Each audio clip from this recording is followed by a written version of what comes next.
I thought it might be fun to take the covers off a couple flashers and show how they work internally. Um, Basically, there's a bimetal strip that expands and contracts and opens and closes the contacts on this one. Not a lot to it. The contact is way under here. I don't know if you can see it, but let's see if I can make it work. All right. I really can't show it to you. It's under there. Okay, so I'll show you the action when I put some power on it. Tiny little contact right about here. And okay, there's the action. There's the action. Okay, there's the action. Opening and closing that tiny little contact, not the big one here, but the one in the back. I don't know if you can see it way back there in the back. So anyway, I'm going to show you how that works.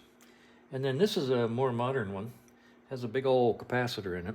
This one's actually polarity sensitive. You have to put the right voltage on the right contact. It's marked. This is light and this is battery. So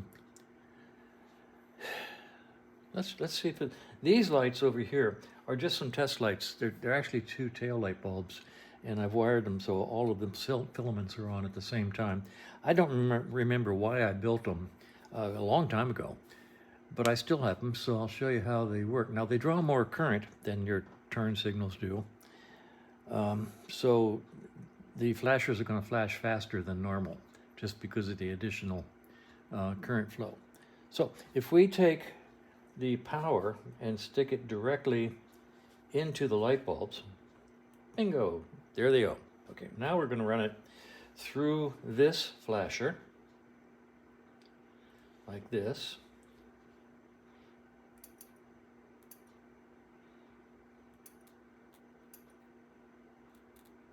See if I can get a little, there you go.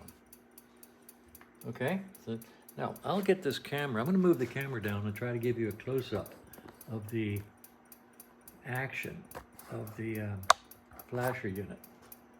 Come on down, I'm going to try to focus down on that.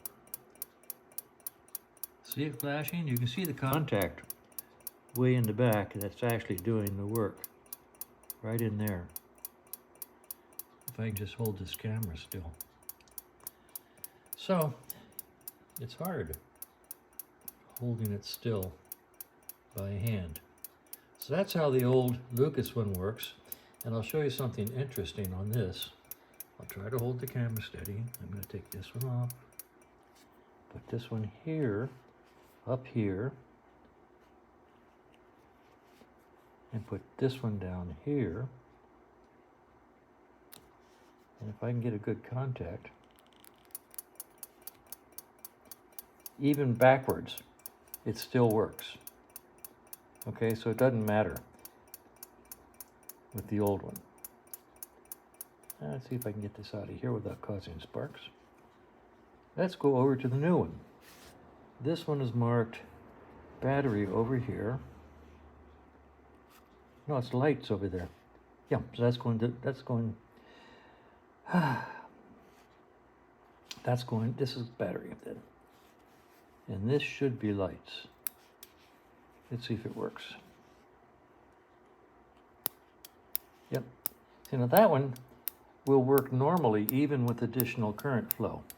It's smarter than the old one. So these are flashing roughly the same as they would on the bike. And it doesn't matter how much current they are drawing. I could make that one light bulb and it would still flash at the same speed. So anyway, now let's do a little zooming in on this guy. You'll see the action down here. There's the contact right there on the side. Can you see it?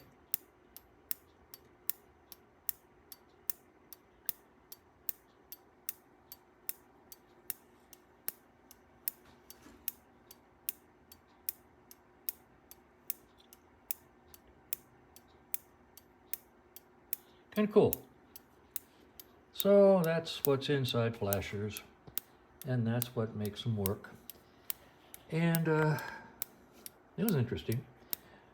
Anyway, not much, especially the old ones. They're pretty much made out of rocks and string and puppy dog tails. Nothing sophisticated about them at all. But on the other hand, they also work for 50, 60 years. So, you know, you can't beat that with a stick. And you can't really say much bad about it because it was, you know, big, it was high tech at the time.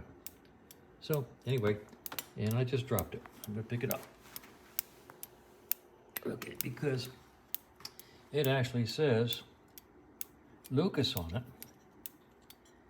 and patented. So Lucas patented this flasher, which is interesting.